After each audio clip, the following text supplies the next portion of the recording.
Movie begins with two best friends, Sloane and Katie, hanging out with their other friends. They are seen messing around and drinking alcohol. Later on, Sloane goes to Katie's house. The girls plan to go to New York for a shopping trip, but they need money. Since they have recently graduated from school, they decide to go and work on an organic farm to earn extra money. Next, we are introduced to Katie's uncle Jason, an FBI detective. Jason picks the girls up from home and offers them a room for the night.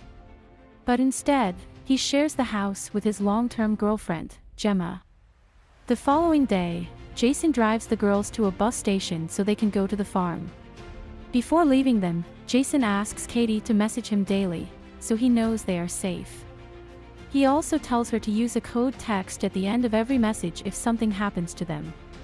They agreed to test the code Apple, and the second message would be anything beginning with the letter B.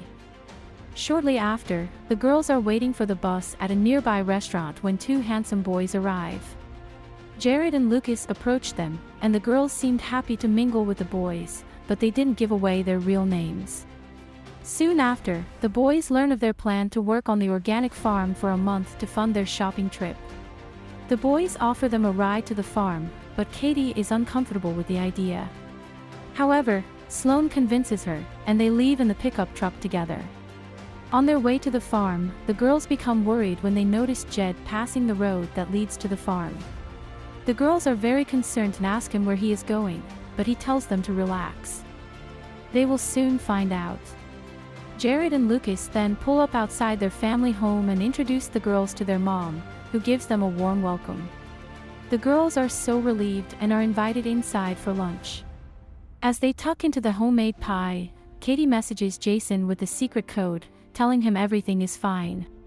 But soon after, the girls start to feel strange and lightheaded. They are horrified as it dawns on them that they have been drugged and quickly try to escape. In the next scene, the girls wake up chained to a shipping container with only their underwear on. There are 2 containers for each girl, as they are kept separate. When they shout out for help, Jed appears and tells them it's useless, calling out as if they are in the middle of nowhere. We then see a guy named Boris turn up. He inspects the girls and retrieves Katie's phone when he realizes they have lied about their names. He threatens Katie and tells her they will be punished if she lies to him again. After reading Jason's message on the phone, Boris replies using the code Apple to assure Katie and Sloane are safe. Unfortunately for them, his girlfriend Gemma reads the message instead. Later that day, a local sheriff, Andrew, arrives at the scene and pulls out a gun. The girls are so happy to see the police officer. At first, it appears as though he will arrest Chad and Lucas. But surprisingly, he starts laughing, fooling the girls. We then learn he's also a part of the team. Andrew gets excited and says he can't decide which one of the girls he wants first. He finds them both very attractive. Jed offers him both girls, but Andrew tells him he will take one at a time. This is where we learn that the boys are making a living from operating a prostitution ring. In the next scene, Andrew leaves Katie's container as he zips up his trousers. Sloane then goes in after to check on Katie. Katie is broken by what just happened while Sloane tries to comfort her. Back at the house, Gemma tells Jason that Katie messaged saying everything is okay. However, when he goes over the message, he notices that the code Apple has been used again. Gemma tells him to relax and says the girls are probably busy and have forgotten about the rules, but Jason feels something is wrong. Later that day, another man smoking a cigarette arrives at the scene and chooses Sloane to have his time with. Inside the container, Sloane spits on him, but the man slaps her hard in the face and burns her with his cigarette. Katie and Lucas are outside the container. They hear Sloane scream out. Next, Jason calls the organic farm to check on the girls. He is shocked to hear that the girls never turned up. That day, Gemma plans to introduce Jason to her family, but Jason apologizes and tells her he needs to make sure the girls are okay and leaves, leaving Gemma very disappointed. Back in the forest, the girls hear a strange sound. Chad and Lucas quickly covered the girls' faces with a black rag before a man wearing a pig mask approached them, making animal noises.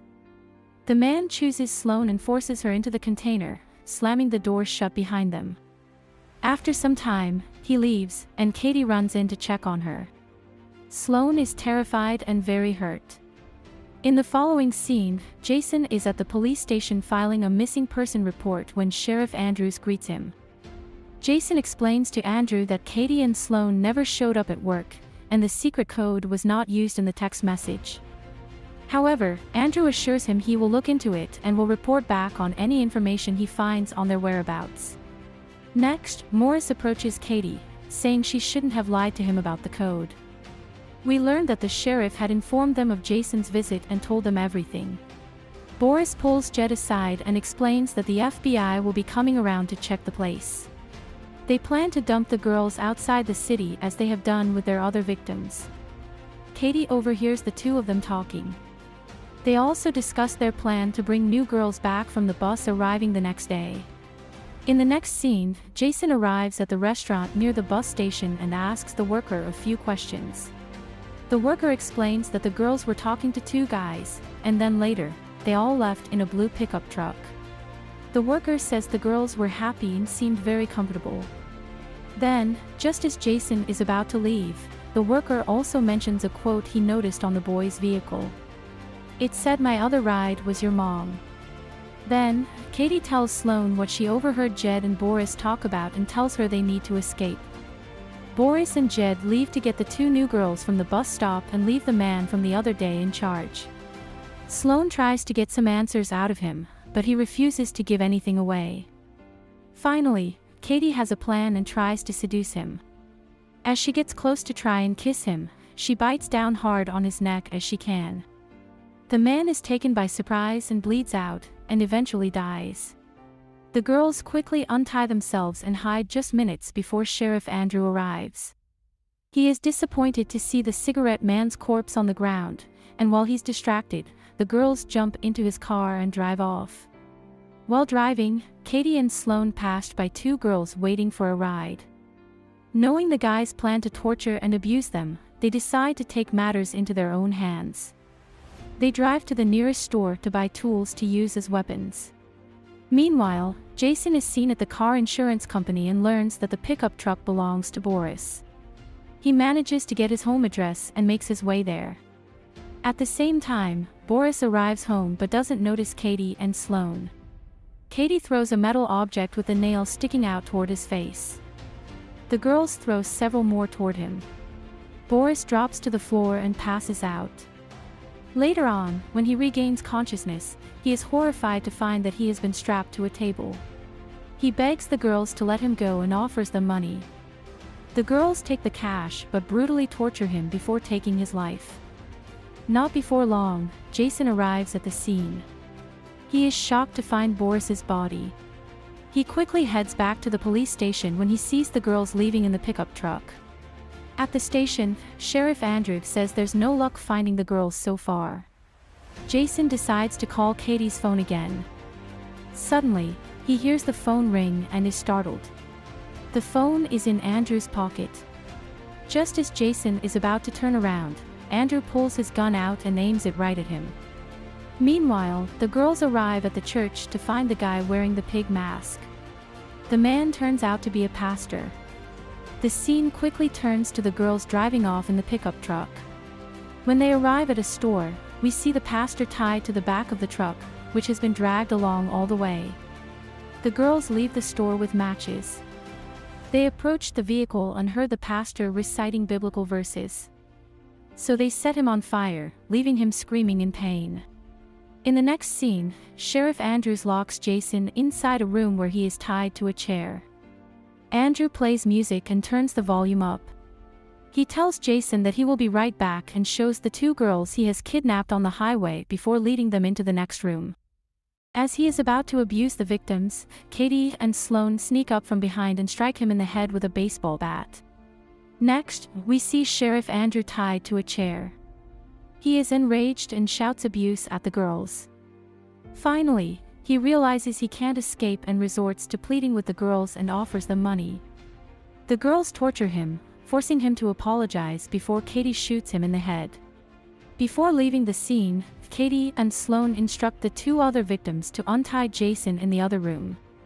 Next, the girls are seen at Jed and Lucas's mother's house. Then the girls give her the same drug that she used on them. Next, the girls take the mother to the basement before tying her to a chair. We then learned the girls had also captured Jed, tied up with a rope. The mother begs to let them go, but there is no stopping the girls. They battered Jed with a baseball bat, brutally murdering him while the mother watched on in horror. The girls have turned into monsters and explain to the mother that this is a consequence of their actions. The girls take the mother to the next room, where Lucas is held captive. They tell Lucas to strike his mother with a bat, but he refuses. Suddenly, Sloane shoots him in the head, immediately eliminating him. Katie tells Sloane to wipe her fingers, print off the gun, and place it in Lucas's hand to make it look like he has committed suicide. The mother tells the girls there is no way they will get away with this. Katie walks over to her and beheads her with a chainsaw, finishing her off. In the last scene, Jason arrives at Katie's home.